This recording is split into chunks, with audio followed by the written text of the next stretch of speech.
Me dashje dhe përgatitur paraprakisht, pretendohet se u krye vrasja e rreshterit policor në Kaçanik, Muhamet Lika, më 1 prill. Këtë vrasje e dyshuar nga prokuroria është i mituri Rehan Bela, 17 vjeçar, ndërsa pak ditë pritet që të mbush 18 vjet.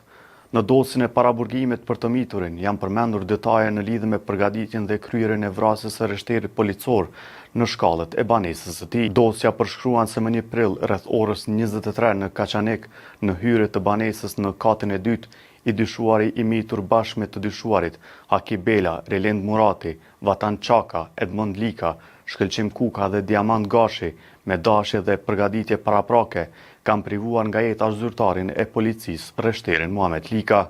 Sipas dosjes, pasi rreshteri policor kishte përfunduar orarin e punës rreth orës 22:53, rrugës për në banesën e tij, ishte përcjell në vazhdimsi nga të dyshuarit Haki Bela, Relind Murati, Vatan Çaka, Edmond Lika, Shkëlqim Kuka dhe Diamant Gashi, deri te hyrja e banesës së tij. Tutje në dosje përshkruhet se pasi që rreshteri policor hyn në objektin e banesës ku ka jetuar duke u ngjitur shkallëve, i mituri Bela nga mbrapa ka shtënë në drejtim të tij me armë zjarri.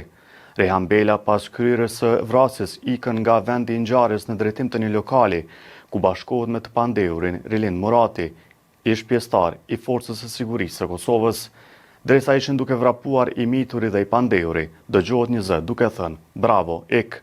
Pas vrasjes, i pandehuri Diamant Gashi në bazë të dosjes ka ndihmuar të miturin të largohet nga vendi i ngjarjes, kurse i pandehuri Haki Bela rreth 14 minuta pas vrasjes është kthyer në vendin e ngjarjes dhe ka qëndruar vetëm 2 minuta. Të hënën më 21 prill në një aksion të policisë u arrestua grupi i dyshuar për vrasjen e policit Lika në Kaçanik.